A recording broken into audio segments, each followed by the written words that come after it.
सभी का आज हम क्लास सिक्स के बच्चों के लिए प्रैक्टिस पेपर लेकर के आए हैं एसएसटी का। क्लास सिक्स के बच्चों की डिमांड आ रही थी कि मैम इस पेपर को सॉल्व कर दीजिए, तो हम क्लास सिक्स के बच्चों के लिए आज एसएसटी का पेपर लेकर के आए हैं। तो स्टार्ट करते हैं। पहले इंस्ट्रक्शंस पढ़ लेते हैं जल्दी से एक बार कि क्या इंस्ट्रक्शंस हैं इसमें। तो the question paper is divided into 5 sections. जो आपका पेपर है वो डिवाइड है 5 सेक्शंस में, A B C D E, and the question paper has 12 questions. इसमें 12 क्वेश्चन मिलेंगे आपको and all questions are compulsory होंगे। सभी क्वेश्चंस आपको करने हैं। However internal choice are given in some questions. कुछ जो क्वेश्चंस हैं उसमें चॉइस भी दी गई है आपको। Attempt any one of them. कोई भी आपको उनमें से जिसमें चॉइस होगी तो उसमें से एक करना है। और मार्क्स जो है आपको हर सभी क्वेश्चंस के सामने जो है वो लिखे हुए हैं। सेक्शन ए जो होगा वो 1 से लेकर के उसमें फर्स्ट क्वेश्चन में 1 से लेकर 12 तक जो है आपको ऑब्जेक्टिव टाइप क्वेश्चंस आएंगे जो कि होंगे 1 नंबर के। सेक्शन बी जो होगा उसमें सेकंड से 5 क्वेश्चन जो है वो शॉर्ट आंसर्स क्वेश्चंस होंगे और ये होंगे आपके 3 मार्क्स के, और इनका आंसर जो है आपको कम से कम 40 वर्ड्स में लिखना होगा। सेक्शन सी में आपको 2 क्वेश्चंस मिलेंगे, लॉन्ग क्वेश्चन 6 और 7। ये 4 मार्क्स के होंगे और इनका आंसर आपको 80 वर्ड्स में लिखना होगा। क्वेश्चन नंबर 8 से 11 तक जो दिया गया है ये कॉम्पिटेंसी बेस्ड क्वेश्चन है, सोर्स बेस्ड क्वेश्चन, जिसमें आपको एक बुक में से ही जो आप चैप्टर्स पढ़ते हैं इसमें से एक पैराग्राफ दे दिया जाएगा और उस पैराग्राफ को पढ़ करके आपको 3 क्वेश्चन सॉल्व करने होंगे और वो 3 होंगे 2 मार्क्स ईच। मतलब एक क्वेश्चन 2 नंबर का होगा और टोटल होगा वो 6 नंबर का। तो इसमें से ही अगर आप ये सारे करेक्ट कर लेते हैं तो 24 मार्क्स तो आप यहीं पर स्कोर कर सकते हैं। आगे है क्वेश्चन नंबर 12 भी है और वो है हमारा मैप का क्वेश्चन जो है 4 नंबर का। इसमें आपको एक मैप दे दिया जाएगा और उसमें से 4 आपको कुछ भी दे दिया जाएगा, स्टेट्स, रिवर या जो भी, कि ये आपको भरनी है। ठीक है, देखते हैं आगे कि क्वेश्चंस में क्या दिया हुआ है। और एक सेपरेट क्वेश्चन भी दिया हुआ है विजुअली इम्पेयर्ड स्टूडेंट के लिए क्वेश्चन नंबर 12 में। ठीक है, तो अब हम स्टार्ट करते हैं। पहला है, इसमें हिंदी मीडियम और इंग्लिश मीडियम दोनों में है ये पेपर, तो हम इंग्लिश मीडियम में करेंगे इस पेपर को। और अगर आप इंग्लिश मीडियम के बच्चे को ये लगता है कि आपको कोई इंग्लिश समझने में मुश्किल हो रही है तो आप उसको हिंदी में भी पढ़ करके समझ सकते हैं। ठीक है, तो हम पहला क्वेश्चन करते हैं। इसमें ये आपका एमसीक्यू बेस्ड क्वेश्चन है। तो फर्स्ट क्वेश्चन लिखा है, टू जज अदर पीपल नेगेटिवली और सी देम एज इंफीरियर। कि किसी व्यक्ति को जो है नेगेटिवली आप जज करते हैं और सी देम एज इंफीरियर, तो उसको क्या कहा जाता है? तो उसको कहा जाता है प्रीजुडाइज। आगे है हमारा, when we bind all people in a single image. जब हम बाइंड करते और सभी लोगों को एक ही इमेज में और make a firm impression about them, then it is called, तो उसको क्या कहा जाता है? स्टीरियोटाइप। ये आपकी बुक के ही क्वेश्चंस हैं, तो आपने चैप्टर्स पढ़े होंगे, तो ये उसी में से दिया हुआ है। अगला है, the term secularism means. Secularism का क्या मतलब होता है? तो सेकुलरिज्म का मतलब होता है people of different religion and faith have the freedom to practice and follow their religion without any fear of discrimination। लोग जो है अपना, जो उनका धर्म है और उनका जो फेथ है, विश्वास है, वो बिना किसी भेदभाव के अपने धर्म का पालन कर पाएँ और उसका पालन करने की उन्हें स्वतंत्रता हो, कोई उन्हें डर ना हो, डिस्क्रिमिनेशन कोई नहीं होना चाहिए। तो इसका सी सही हो जाएगा। अगला है हमारा थर्ड नंबर। इसमें है, the gram sabha is a meeting of all who lived in the area covered by a panchayat. तो ग्राम सभा में जो किसकी मीटिंग होती है? ग्राम सभा की जब मीटिंग होती है तो उसमें कौन जो है पार्टिसिपेट करते हैं, ये पूछा गया है। तो उसमें कौन होते हैं? एडल्ट्स। तो एडल्ट्स जो है इसमें यहाँ पर लिख लेंगे हम ADULTS, एडल्ट्स जो है हमारा करेक्ट हो जाएगा। अगला है, इसमें एक और चॉइस में दे रखा है, देखिए, या तो ये करना है आपको ऊपर वाला या ये वाला फिल इन द ब्लैंक करना है। तो anyone who is dash year old or more and who has the right to vote is a member of the gram sabha. जो कितने साल का पूछा गया है जिसको राइट टू वोट का अधिकार है ग्राम सभा में, तो यहाँ पर इसका आंसर है हमारा ये 18 ईयर्स। तो ठीक है, यहाँ पर आ जाएगा हमारा 18। अगला है fourth number, panchayat secretary is appointed by the. जो पंचायत का सेक्रेटरी होता है उसको कौन अपॉइंट करता है? तो उसको कौन अपॉइंट करता है? हमारी जो गवर्नमेंट होती है उसके, तो यहाँ पर लिख देंगे हम गवर्नमेंट। ठीक है, अगला है हमारा 5 नंबर, और इसका क्या है? Which of the following is the largest body of the solar system, कि सबसे ज़्यादा बड़ा जो है सोलर सिस्टम में क्या है? तो सभी बच्चों को पता होगा, ये तो सन है। और डिस इसमें अब चॉइस फिर से दी गई है आपको, या तो आपको ऊपर वाला करना है या ये वाला आता है तो ये वाला करना है। Distance from the earth to the sun, distance पूछा है कि अर्थ का सन से कितना डिस्टेंस है, तो ये है अप्रॉक्सीमेटली 15 करोड़। तो ये सबसे पहले वाला जो है, ये इसका आंसर सही हो जाएगा। अगला है 6 number, how many times can you generally see full moon light in a month, आप जो है पूर्ण चंद्रमा जो है वो कितनी बार देखते हैं? कब? एक महीने में पूछा है, तो एक महीने में कितनी बार देखते हैं? एक ही बार देखते हैं। ठीक है, तो 1 नंबर इसका सही हो जाएगा और ए इसका ऑप्शन सही हो जाएगा।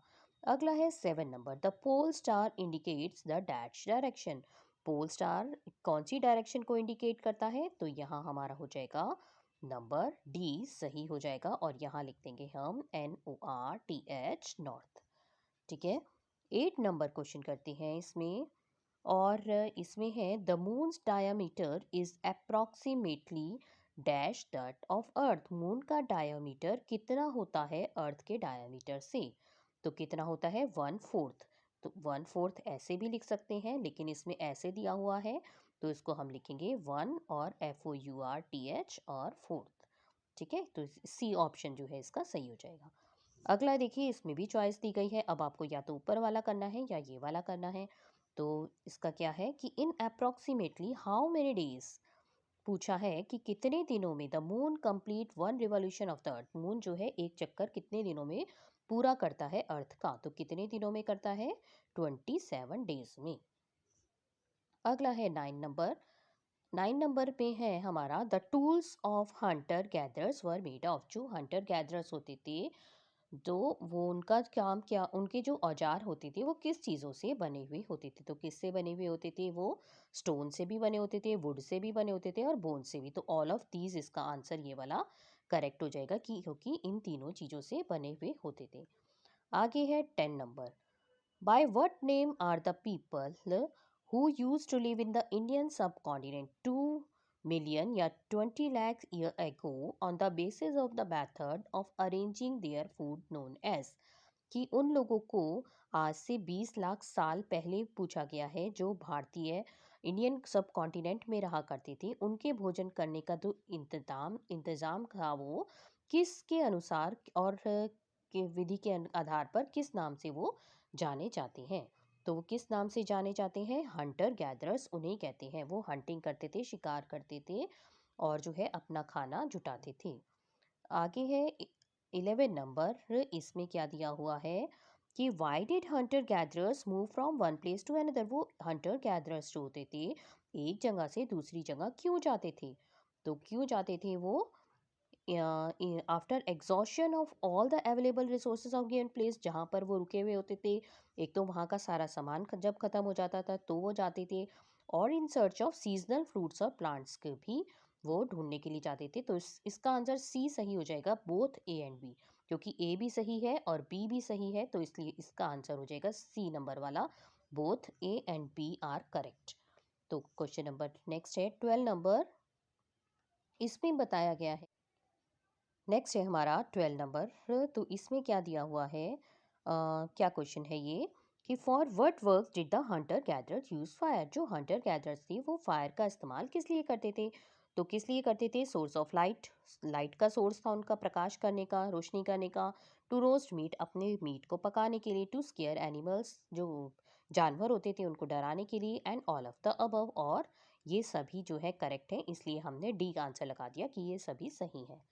अगला है हमारा शॉर्ट आंसर टाइप क्वेश्चंस दिए हुए हैं, और इनको कैसे करना है आपको देखिए, ये 2 से 5 जो है आपको शॉर्ट आंसर्स हैं आपके, और आपको जो है ये मार्क्स कितने हैं इसके? 3 नंबर का एक है ये, 3 मार्क्स का, और आपको 3 करने हैं तो 9 नंबर आएंगे आपके इसमें। तो पहला क्वेश्चन क्या दिया हुआ है? Why is the earth called a unique planet in the solar system, और देखिए इसमें इंटरनल चॉइस है ये, और या तो आपको ये वाला करना है या ये वाला। ठीक है, हम दोनों के ही आंसर आपको बता देंगे, तो जो आपको आसान लगता है।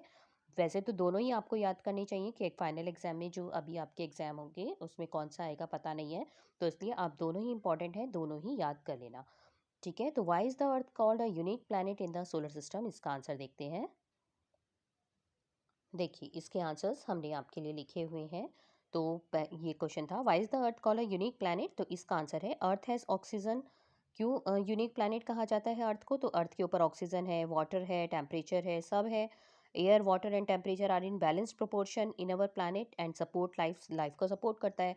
और all these condition which are supporting life, जो भी सपोर्ट करता है ये तीनों कंडीशंस जो है, लाइक जैसे प्रेजेंस ऑफ वाटर है इस पे, एयर है गुड प्रोपोर्शन में, presence of life supporting gas and balance temperature make earth unique planet बनाता है। ये सब चीज़ें जो हैं इसको यूनिक बनाती हैं, क्योंकि यहाँ पे ऑक्सीजन, वाटर, टेम्परेचर सही प्रोपोर्शन में है सभी चीज़ें, और ये सपोर्ट करती है लाइफ को, इसलिए जो है हमारी अर्थ को यूनिक प्लैनेट कहा जाता है।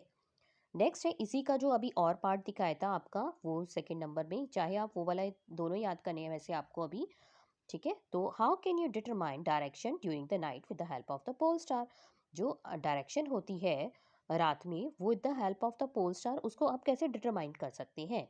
तो pole star help us to find the direction, कैसे पोल स्टार हेल्प करता है हमें डायरेक्शन फाइंड करने में, because it is always seen in the northern horizon, क्योंकि ये हमेशा कहाँ होता है, नॉर्थ में होता है। This facing towards north direction, it shows the direction towards the north, तो क्योंकि वो नॉर्थ में हमेशा होता है, नॉर्दर्न हॉरिजन में, तो इसलिए जो है कभी भी हम ये देखते हैं कि पोल स्टार कहाँ पर है, तो it shows us the direction towards the north, तो ये हमें कहाँ की डायरेक्शन दिखाता है कि ये जहाँ पर पोल स्टार है, तो उससे हमें पता चल जाता है कि ये नॉर्थ डायरेक्शन है।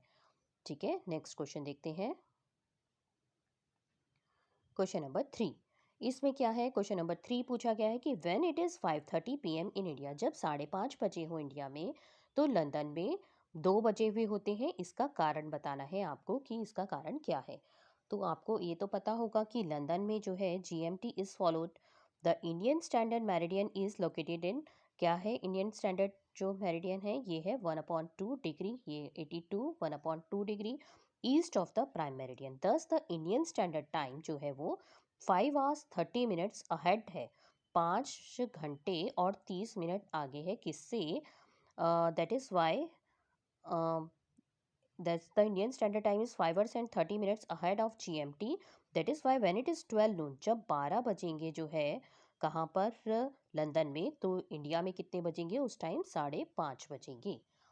ठीक है, इसको ये हमारा कंप्लीट हो गया थर्ड नंबर। यहाँ पर आगे देखते हैं क्वेश्चन नंबर 4, इसमें क्या दिया हुआ है, why did people who grow crops have to stay at same place for long time, जो लोग क्रॉप्स जो उगाते हैं उनको क्यों बहुत समय तक एक ही जगह पर बहुत समय तक रहना पड़ता है। तो people who grow crops have to stay at one place for long time, क्यों, because the fields have to be looked after, जो खेत वगैरह जो बोते हैं जहाँ पर जिस ज़मीन पर, तो वो उनको देखभाल करनी होती है। The plants have to be watered, पानी देना होता है प्लांट्स में, and have to be protected from birds और एनिमल से बचाना होता है, so that they could grow, जिससे कि वो ग्रो हो सकें जो भी उन्होंने सीड्स लगाए हैं, एंड कुड बी राइपन। ठीक है, तो इसलिए जो है अगर जब ग्रो करते हैं क्रॉप्स तो उनको सेम प्लेस पर बहुत समय तक रहना पड़ता है। आगे है देखिए इसका एक और आंसर हमने लिखा है, जो भी आपको आंसर दोनों में से इजीली याद हो जाए वो आप दोनों में से कर सकते हैं। People who grow crops have to stay in the same place for long time because the crops take time, वो जो है हमारा पैराग्राफ में था और ये हमारा पॉइंट्स में है, तो आप दोनों में से कोई भी आंसर जो है याद कर सकते हैं, जो भी आपको आसान लगे। तो the crop takes time to grow and ripe, जो क्रॉप होती है वो हमारी ग्रो करने में और पूरा जो पकने में वो टाइम लगता है। क्रॉप्स नीड प्रोटेक्शन, प्रोटेक्शन ज़रूरत है उसको। Watering and plants is very important, otherwise crops would die, अगर पानी नहीं देंगे पौधों में तो वो मर जाएंगे। And human needs to take care of their crops, और ह्यूमंस को जो है अपनी क्रॉप्स को जो है केयर जो है वो करनी पड़ती है, इसलिए बहुत समय तक उन्हें वहाँ रुकना पड़ता है। अगला है क्वेश्चन हमारा, in which ways the lives of farmers and herders would have been different from that of hunter gatherers, जो हंटर गैदरर्स होते हैं उनसे जो फार्मर्स और जो हर्डर्स हैं उनकी लाइफ जो है किस तरह से अलग है ये बताना है। तो 3 ways in which the lives of farmers and herders would have different from hunter gatherers are, 3 तरीके बताए हैं कि कौन कौन से हैं। तो हंटर गैदरर्स है keep moving from one place to place in search of food. जो हंटर गैदरर्स होते हैं वो एक जगह से दूसरी जगह घूमते रहते हैं खाने की तलाश में। वाइल फार्मर्स और herders grow their food from their living place, लेकिन जो फार्मर्स होते हैं वो एक ही जगह पर रुक करके अपनी खेती बाड़ी करते हैं। Hunter gather did not build any permanent house. Hunter gather क्योंकि वो इधर उधर घूमते हैं, वो अपना घर नहीं बनाते हैं, इसलिए mostly they lives in caves वगैरह में रहते हैं वो। While farmers and herders builds huts and houses, लेकिन जो फार्मर्स और हर्डर्स होते हैं वो अपने घर बनाते हैं। Hunter gather had no role in protecting animals and plants. उनका कोई रोल नहीं होता प्रोटेक्ट करने में एनिमल्स को और प्लांट्स को, लेकिन जो फार्मर्स और हर्डर होते हैं वो प्रोटेक्ट करते हैं एनिमल्स को और प्लांट्स को। तो ये 3 तरीके हैं जिसकी वजह से ये हंटर गैदरर्स से अलग है, फार्मर्स और हर्डर्स। अगला है हमारा नेक्स्ट क्वेश्चन पूछा गया है, ये हमारा लॉन्ग क्वेश्चन है। और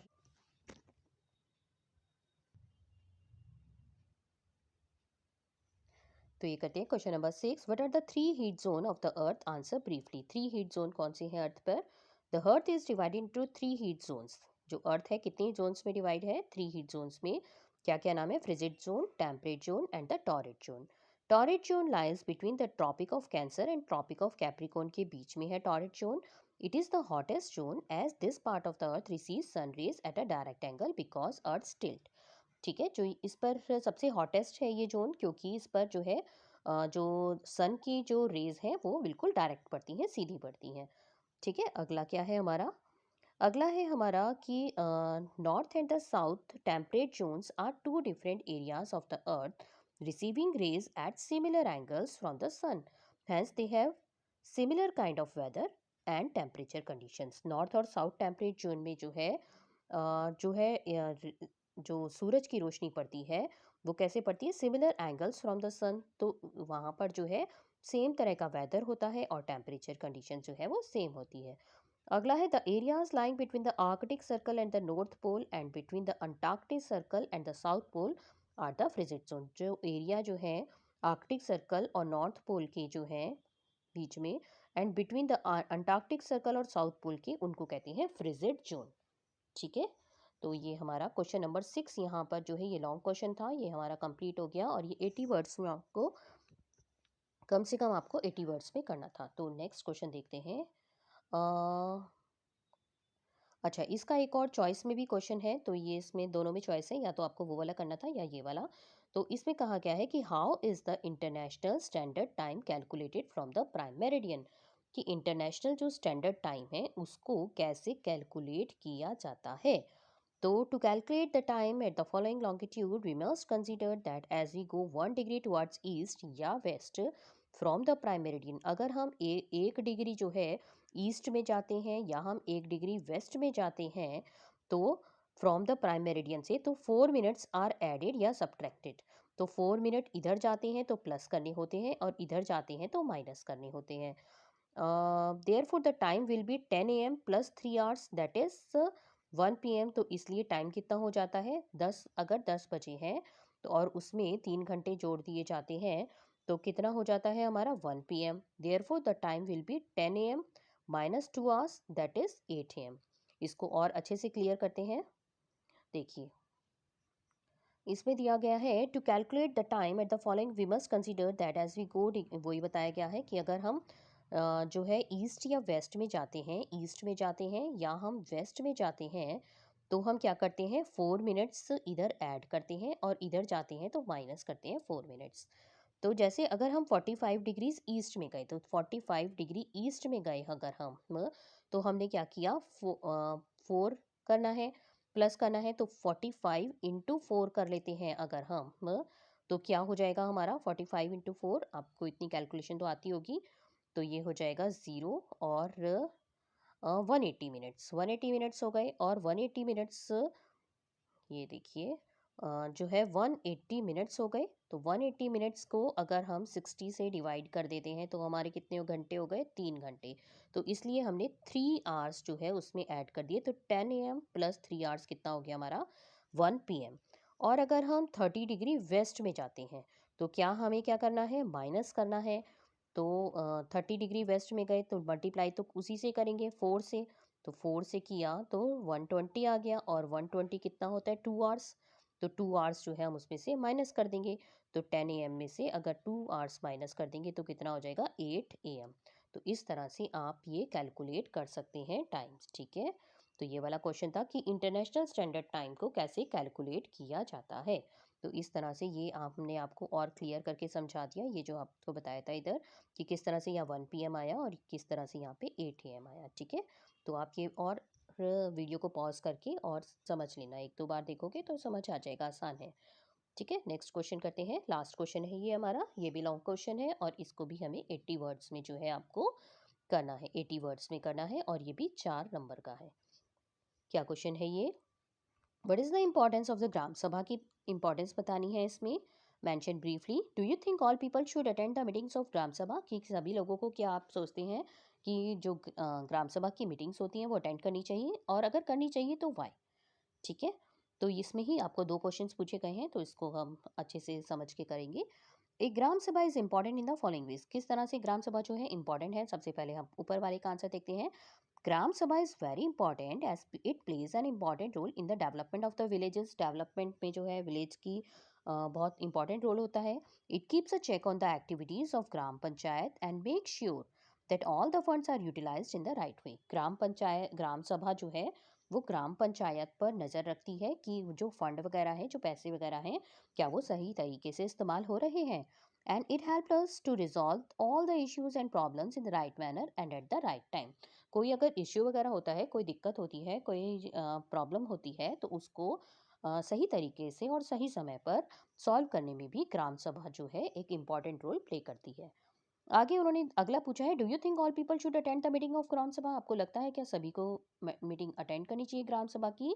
तो इसका आंसर है ये वाला, यस, हाँ, all members should attend the gram sabha meeting, सभी को अटेंड करनी चाहिए, so that everyone can have participation in the development programmes of the village, जिससे कि सभी का पार्टिसिपेशन हो जो विलेज का डेवलपमेंट है उसमें। And they can discuss the problems, और वो क्या डिस्कस कर सकें आपस में, अगर किसी को कोई प्रॉब्लम्स आ रही हैं तो वो आपस में डिस्कस कर सकें फेस बाय देयर एरियाज, जो भी उनके एरिया में दिक्कत आ रही है, and seek the proper solutions for them, और उसके लिए प्रॉपर सॉल्यूशन जो है वो निकल पाए। तो यहाँ पर हमारे सारे क्वेश्चंस हमने कर लिए, शॉर्ट क्वेश्चंस भी और लॉन्ग क्वेश्चंस भी, 4 मार्क्स वाले। तो अब आगे बढ़ते हैं हमारा 8th क्वेश्चन पे। तो ये देखिए, ये सारे क्वेश्चंस जो हैं हमने कर लिए, 6, 7 और ऊपर शॉर्ट क्वेश्चंस जो थे वो भी हमने कर लिए। तो नेक्स्ट है हमारा, देखिए 8th क्वेश्चन क्या है, कॉम्पिटेंसी बेस्ड क्वेश्चन है 8 से 11 तक, और ये कितने नंबर के हैं, 24 नंबर के हैं। मतलब आपको 4 दिए हुए हैं, 8, 9, 10, 11, और सभी क्वेश्चन जो है 6-6 नंबर के हैं। तो ये बहुत आसान है, इसमें आप बहुत पूरे पूरे नंबर ले सकते हो, क्योंकि सिर्फ आपको पैराग्राफ पढ़ करके और आंसर करने हैं। तो ये बहुत ही आसान है, और सारे बच्चे इसमें 24 में से 24 बहुत आसानी से ले सकते हैं, ठीक है। तो इसको पढ़ते हैं हम। इसमें डिस्क्रिमिनेशन का दिया हुआ है, ये आपकी बुक से ही आएंगे सारे चैप्टर्स, तो घबराने की बात नहीं है। तो आप अपने बस जो आपके लेसन्स आ रहे हैं वो उनको ध्यान से पढ़ लेना एक बार। तो discrimination happens when people act on their prejudice और स्टीरियोटाइप्स, ठीक है। इसको हम, आप पॉज करके वीडियो को पढ़ लेना पूरे पैसेज को, हम इसके जल्दी से आंसर बता देते हैं आपको। Some boys make remarks about girls not being able to play games like them. Boys remark in this situation is called, कि कुछ लड़के जो है लड़कियों पर रिमार्क करते हैं कि वो उनकी तरह नहीं खेल सकती हैं। तो बॉयज़ जो है वो किस वजह से ये जो है इस तरह से करते हैं, क्योंकि वो स्टीरियोटाइप होते हैं, ठीक है। क्योंकि वो, उनको लगता है कि लड़कियां उनकी जैसे नहीं खेल सकती हैं और लड़के ही सारे काम अच्छे से कर सकते हैं। अगला है कि statement, English is the best language and other languages are not important. तो ये किसके ऊपर बेस है, क्या चीज़ है ये, कि अगर ये कहते हैं कि इंग्लिश ही सबसे अच्छी लैंग्वेज है और जो दूसरी लैंग्वेज है वो नहीं है इम्पॉर्टेंट, तो ये किस चीज़, ये पूछा गया है कि ये जो स्टेटमेंट, ये जो कहा गया है, ये किसके ऊपर बेस्ड है, क्या वो स्टीरियोटाइप है या वो जस्टिस है या बोथ ऑफ देम, क्या वो दोनों हैं। तो क्या आंसर होगा इसका, इसका आंसर होगा आपका स्टीरियोटाइप, ठीक है। तो क्या है वो, स्टीरियोटाइप है, क्योंकि वो जो है एक चीज़ को अच्छी बता रहा है और बाकी चीज़ों को, तो उसने ये सोच लिया है कि एक चीज़ जो है सही है और बाकी सब चीज़ें बेकार हैं, ठीक है। बाकी इसमें से पैराग्राफ में से आपको सारा मिल जाएगा। नेक्स्ट है 8.3, थर्ड क्वेश्चन जो है इसका, discrimination does not happen, discrimination जो है कब, डज नॉट हैपन व्हेन, कब नहीं होता है। तो देखिए इसमें डज नॉट लिखा है, इसका ज़रूर ध्यान रखिएगा कि यहाँ पर नॉट पूछा है। यहाँ पर डिस्क्रिमिनेशन कब होता है ये नहीं पूछा, डिस्क्रिमिनेशन डज नॉट हैपन, कब नहीं होता है ये पूछा है। ठीक है, तो ये देखिए, अगर आपको नहीं समझ में आए तो आप यहाँ से इसकी हिंदी में भी देख सकते हैं। तो भेदभाव तब नहीं होता है लिखा है, तो नहीं लिखा है, इसलिए इसका आंसर देखेंगे अब क्या होगा। तो डिस्क्रिमिनेशन कब नहीं होता है, do something to put other people down, तो डिस्क्रिमिनेशन होता है, तो ये नहीं होगा इसका। Stop them from taking part in certain activities, अगर हम उनको रोकते हैं सर्टेन एक्टिविटीज़ में पार्टिसिपेट करने के लिए, तो डिस्क्रिमिनेशन तब भी नहीं होगा, तब भी डिस्क्रिमिनेशन है। तो फ्रीडम टू अलाउ, हाँ तो इसका ये वाला आंसर होगा, freedom to allow follow their religion, तो तब डिस्क्रिमिनेशन नहीं होगा जब वो अपने रिलीजन को फॉलो कर सकें, स्पीक देयर लैंग्वेज, अपनी लैंग्वेज को बोल सकें, celebrate their festivals and express themselves freely, अपने आप को एक्सप्रेस कर सकें, तब डिस्क्रिमिनेशन डज नॉट हैपन, तब नहीं होगा। ठीक है, और इसका एक और चॉइस में क्वेश्चन है, या तो आपको ऊपर वाला करना है या ये वाला करना है नीचे वाला। तो इसमें क्या है, which statement is not related to discrimination, इसमें भी डिस्क्रिमिनेशन के ऊपर ही दिया हुआ है कि कौन सी स्टेटमेंट जो है डिस्क्रिमिनेशन से नहीं है। तो इसमें कौन सी नहीं है, तो अगर कह रहे हैं पहले में, children in your class refuse to share their food and with a particular person, अगर आपकी क्लास के बच्चे जो है किसी एक पर्टिकुलर बच्चे से जो है वो फूड शेयर करने के लिए मना कर देते हैं, और क्योंकि because that she is dirty, और ये कहकर कि उन्हें लगता है कि वो गंदी है। Someone tells you a joke that makes fun of community, किसी कम्युनिटी का फन बनाते हैं, तो ये भी डिस्क्रिमिनेशन नहीं है। नॉट, इसमें नॉट पूछा है इसमें भी, तो ये भी डिस्क्रिमिनेशन है, ये भी डिस्क्रिमिनेशन है। Makes a prejudicial comment about a particular religious community पे भी, ये भी डिस्क्रिमिनेशन है। तो इन्होंने पूछे कौन सा नहीं है, तो इसमें आएगा boys and girls play a friendly cricket match, तो ये जो है डिस्क्रिमिनेशन नहीं है, तो इसलिए इसका आंसर डी करेक्ट है, और यहाँ पर हमारा सी करेक्ट था। ठीक है, तो यहाँ पर 8th नंबर हमारा क्वेश्चन कंप्लीट हो गया, और ये देखिए ये 6 नंबर का है, और कितना आसान था, इसमें सिर्फ आपको एमसीक्यू पर करेक्ट टिक लगाने हैं। अगला है 9 नंबर, ये भी एमसीक्यू बेस्ड क्वेश्चन है, और ये भी एक पैराग्राफ ही है। तो इसको आप यहाँ पर वीडियो को पॉज करके इसको जल्दी से पढ़ लेना, इसको पैराग्राफ को, और हम देखते हैं कि क्वेश्चन क्या है इसका। तो Afsana mother statement, he has 3 sister yet he has to work, Afsana की मदर क्या कहती है कि उसकी 3 बहनें हैं और फिर भी उसको काम करना पड़ता है। हाउ, मतलब अब वो क्या, ये शो जो है ये क्या शो करता है कि उसकी मदर, अफसाना की मदर जो है कैसी है, तो वो जेंडर डिस्क्रिमिनेशन, क्योंकि वो लड़की और लड़कों में भेदभाव कर रही है, तो इसलिए इसका आंसर हो जाएगा जेंडर डिस्क्रिमिनेशन। अगला है वाई जरीन्स यंगर ब्रदर सेट, जो जरीन का, इसमें आप जब पैराग्राफ में पढ़ोगे तो ये तब ये समझ आ जाएगा आपको कि जरीन का जो यंगर ब्रदर है वो कहता है, mummy why do you send दीदी टू प्ले, कि आप जो है बहन को जो है वो क्यों खेलने के लिए भेजती हो, she does not look nice playing like that on the ground, कि वो अच्छी नहीं दिखती है ग्राउंड पर खेलती हुई। बिकॉज ही थॉट, क्या, क्योंकि ऐसा जरीन का जो भाई है वो ऐसा छोटा भाई वो क्यों कहता है, तो क्यों कहता है क्योंकि जरीन इज़ अ गर्ल, क्योंकि जरीन एक लड़की है, इसलिए उसको ऐसा लगता है कि उसको जो है ग्राउंड में जाकर नहीं खेलना चाहिए। अगला है Afsana mother do not take her sons help in cleaning work, Afsana की जो मदर है वो अपने बेटे की हेल्प नहीं लेती है घर को साफ सफाई करने में, काम करने में कुछ भी। तो क्यों, ऐसा क्यों करती है वो, क्यों, क्योंकि वो एक लड़का है, ही इज़ अ बॉय, और इसलिए उसको लगता है कि लड़के को जो है घर का काम नहीं करना चाहिए। ठीक है, तो यहाँ पर 3 क्वेश्चन हमारे कंप्लीट हो गए। अगला है 10 नंबर, ये भी एक पैराग्राफ है, और इसको भी आपको रीड करके और क्वेश्चंस के आंसर देने हैं। तो ये आप रीड कर लेना जल्दी से, और हम क्वेश्चंस देखते हैं। What did Sunita do after high school, Sunita ने हाई स्कूल के बाद में जो है क्या किया था, तो सुनीता ने हाई स्कूल के बाद हेलीकॉप्टर पायलट कोर्स किया था। आगे है when Sunita was a young girl she loved, जब सुनीता एक यंग गर्ल थी तो उसको क्या पसंद था, देखिए यहाँ लिखा है she really loved sports and swimming, पसंद थी उसको, तो यहाँ पे सी नंबर करेक्ट हो जाएगा, sports and swimming. Sunita Williams set a new record, Sunita William ने कौन सा रिकॉर्ड बनाया था, यहाँ लिखा है Sunita Williams set a new record for the longest space flight by a women, तो longest space flight by a women, तो ये करेक्ट हो जाएगा। ठीक है, तो ये हमारे देखिए कितना आसान था ये, और ये तीनों आंसर हमारे यहाँ सामने ही थे, और यहाँ पे हमारे 6 नंबर हो गए पक्के। तो ये पैराग्राफ वाले क्वेश्चन से हमारे 24 मार्क्स जो हैं फुल नंबर आ सकते हैं। आगे है क्वेश्चन नंबर 11। 11 में क्या है, इसमें भी आपको 3 क्वेश्चंस पूछे गए हैं, तो इनका देख लेते हैं हम। देखिए इसमें क्या पूछा गया है, इसमें एक आपको ये पैसेज दिया गया है और इसमें कुछ क्वेश्चंस दिए गए हैं, लेकिन ये एमसीक्यू वाले क्वेश्चन नहीं हैं। तो इसका जो है हम आंसर आपको इसमें से बता देंगे, ये जो है पैराग्राफ में से, ठीक है। तो पहला क्वेश्चन है, what led to an increase in the animals that survived on grass around 12,000 years ago. कि जो 12,000 ईयर्स एगो जो है, क्या वजह थी कि जो है increase in the animals that survived on grass, जो ग्रास पर सर्वाइव करती थी उनकी संख्या जो है वो बढ़ने लगी थी, इसका क्या कारण था उन्होंने पूछा है। तो क्या कारण था उसका, क्योंकि डेवलपमेंट ऑफ जो है ग्रासलैंड बहुत ज़्यादा हो गई थी, तो इसलिए जो सर्वाइव करते थे घास पर उनकी संख्या जो है बढ़ने लगी थी। तो ये हमारा फर्स्ट का आंसर हो गया कि development of grasslands, an increase in the animal that survived on grass around 12,000 years। तो क्या वजह थी उसकी, डेवलपमेंट ऑफ ग्रासलैंड, ये लिखा है ना, this led to the development of grassland. तो development of grasslands is an led to an increase in the animals that survived on grass of around 12,000 years ago। ठीक है, नेक्स्ट क्वेश्चन पूछा है इसी का, देखिए चॉइस में एक और पूछा है, what led to the development of grass lands around 12,000 years ago, कि क्या कारण था कि ग्रासलैंड जो है वो बहुत ज़्यादा डेवलप होने लगी थी।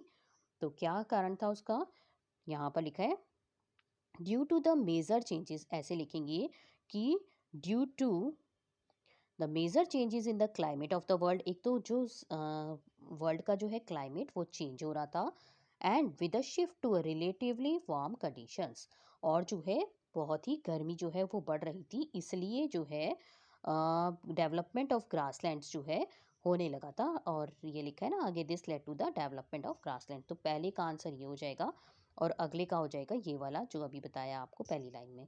ठीक है, अगला है हमारा सेकंड नंबर। अब सेकंड नंबर देखते हैं, इसमें अगला पूछा है, why did the hunters start seeking information about animals. जो हंटर्स थे वो क्यों जो है जानकारी लेने लगे थे एनिमल्स के बारे में, क्यों लेने लगे थे। क्या है इसका आंसर, देखिए यहाँ लिखा है कि learning about their food habits and their breeding, it is likely that this help people to start thinking about. तो why did the hunters start seeking information, क्यों लेने लगे थे, बिकॉज, यहाँ से लिखेंगे इसका आंसर, फिर से देखते हैं, यहाँ से लिखेंगे because they start thinking about herding and rearing these animals themselves. ठीक है, तो ये आंसर हो जाएगा हमारा सेकंड का। ठीक है, यहाँ पर जो है थे ये फर्स्ट के आंसर थे, क्योंकि इन दोनों में 2 क्वेश्चन थे पहले में, और इसमें यहाँ पर चॉइस दी हुई थी, और ये हमारा है सेकंड का, इस वाले का ये वाला आंसर है। ठीक है, कि जो है क्योंकि वो they start thinking about herding and rearing these animals themselves, तो इसलिए वो हंटर्स स्टार्ट सीकिंग इन्फॉर्मेशन लेनी शुरू कर दी थी उन्होंने एनिमल्स के बारे में। एंड अगला क्वेश्चन है, why did fish become an important source of food. जो फिश थी वो क्यों इंपॉर्टेंट सोर्स बन चुकी थी, क्योंकि वो इजीली अवेलेबल थी उनको वहाँ पर, तो इसलिए जो है इसका क्या आंसर लिखेंगे, fish become an important source of food because, एक तो वो easily, because it is the fish is easily available, इसको लिख देते हैं आपको, because fish is easily easily available. ठीक है, फिश क्योंकि आसानी से जो है वहाँ पर उनको मिल रही थी, इजीली अवेलेबल, ऐसे लिखेंगे इजीली अवेलेबल। ठीक है, और ठीक है, तो ये हमारा यहाँ पर 11 नंबर जो है कंप्लीट हो गया। आगे है हमारा 12 नंबर क्वेश्चन जो है, इसमें क्या कहा गया है कि आपको 4 प्लेसेस दिए हुए हैं, 4 प्लेसेस दिए हुए हैं आपको, देखिए ABCD मार्क किया हुआ है पॉलिटिकल मैप पर इंडिया के। तो आपको आइडेंटिफाई दीज प्लेसेस, आपको बताना है कि ये कौन से प्लेस हैं, and choose the correct option in the following questions. ये आपको देखो 12.1 दिया हुआ है, एक एक नंबर क्या है ये, और 12.2, 12.3, 12.4। ठीक है, यहाँ तक आपको 4 क्वेश्चन ये ऊपर वाले करने हैं और ये आपको मैप दिया हुआ है जिसमें आपको ABCD पहले से लिखा हुआ है कि ABCD कौन सा होगा इसमें से। ठीक है, तो इसका हम देखते हैं कि ए का पहले क्या होगा आंसर। क्वेश्चन क्या है पहले वो पढ़ लेते हैं जल्दी से। देखो यहाँ पर 12.1 ये रहा। तो पहला पूछा है इन्होंने कि ए में क्या आएगा। Identify the palaeolithic site marked A, जो इन्होंने ए पहले से लगाया हुआ है मैप में on the map, with caves and rock shelters close to Narmada valley के पास में जो है वो क्या है। तो इसका आंसर है भीमबेटका। तो जहाँ पर ए लिखा हुआ है देखिए, तो जहाँ पर ए लिखा हुआ है ये देखिए यहाँ पर ए लिखा हुआ है तो यहाँ पर क्या लिख देंगे भीमबेटका, BHIMBETKA भीमबेटका। ठीक है, अगला है हमारा बी नंबर। इसमें क्या पूछा है, इसमें पूछा है हमारा कि identify the palaeolithic site marked B, जिसको उन्होंने क्या किया हुआ है मार्क किया हुआ है B on the map, where traces of ash have been found, जहाँ पर ऐश के ट्रेसेस जो है वो मिले थे। तो वो कौन सी जगह थी, तो वो कौन सी जगह थी, वो थी कर्नूल केव्स। तो यहाँ पर लिख देंगे हम इसमें आपको इसमें बी की जगह लिख देंगे हम यहाँ पर कर्नूल केव्स, KURNOOL कर्नूल और केव्स। ठीक है, इस तरह से आपको करना है मैप। अगला है हमारा थर्ड क्वेश्चन क्या है, थर्ड क्वेश्चन है हमारा आइडेंटिफाई द न्यूलिथिक साइट। देखिए लिखा है न्यूलिथिक साइट सी, जिस पे लिखा हुआ है where build pit houses which were dug into the ground, जो पिट हाउसेस जो जमीन के नीचे खोदे जाते थे, with steps leading into them, और स्टेप्स भी थी। तो वहाँ पर कौन सी जगह थी वो। तो बी इसका आंसर सही है, बुर्जोहम। तो इसका लगा देंगे 3C पे, हम यहाँ लगाते हैं लिख देंगे यहाँ पर सी नंबर पे बुर्जोहम, BURZOHAM बुर्जोहम। ठीक है, आगे है लास्ट क्वेश्चन है ये डी नंबर, और ये पूछा गया है कि identify the early village. Early village को आइडेंटिफाई करो जो डी में लगा हुआ है नियर द गोदावरी रिवर पे, कौन सा था। तो इसका आंसर है इनाम गांव। तो इनाम गांव लिख देंगे यहाँ पर हम डी में इसमें। तो यहाँ पर लिख देंगे हम ये महाराष्ट्र है और यहाँ पर है इनाम गांव। ठीक है, तो यहाँ पर हमारा कंप्लीट हो गया ये पूरा, और यहाँ पर हमने ये पूरा एसएसटी का पेपर जो है सॉल्व कर लिया। तो आप देखिएगा ये आपको बहुत ही आसान लगेगा, एक दो प्रैक्टिस पेपर अगर आप सॉल्व कर देंगे तो आपको बहुत आसान लगेगा। तो अगर आपको ये वीडियो पसंद आया है तो वीडियो को लाइक करिएगा, अपने फ्रेंड्स के साथ ज़रूर शेयर करिएगा, जिससे कि वो भी इस वीडियो से कुछ हेल्प मिल पाए, उनको वो भी लाभ उठा पाएँ इस वीडियो को देख करके कि किस तरह से प्रैक्टिस पेपर मिड टर्म का आने वाला है, किस तरह से पेपर आने वाला है। और अगर आप चाहते हैं कि हम आपके लिए और प्रैक्टिस पेपर लेकर के आएँ तो हमें कमेंट बॉक्स में लिख करके बताइएगा, अगर आप और सैम्पल पेपर भी चाहते हैं। हमारी टीम जो है लगातार आपके लिए काम कर रही है। जब तक आपके एग्ज़ाम नहीं हो जाते तब तक हम जो है हम आपसे जुड़े रहेंगे। तो इसलिए बस आपको इतना करना है कि हमारे चैनल को सब्सक्राइब करना, और वीडियो को पसंद आए हो तो एक लाइक ज़रूर करना, और अपने फ्रेंड्स के साथ शेयर करना नहीं भूलिएगा। तो नेक्स्ट वीडियो में मिलते हैं, और आप हमें कमेंट करके ज़रूर बताइएगा कि आपको जो है और प्रैक्टिस पेपर कौन से सब्जेक्ट के चाहिए। ठीक है।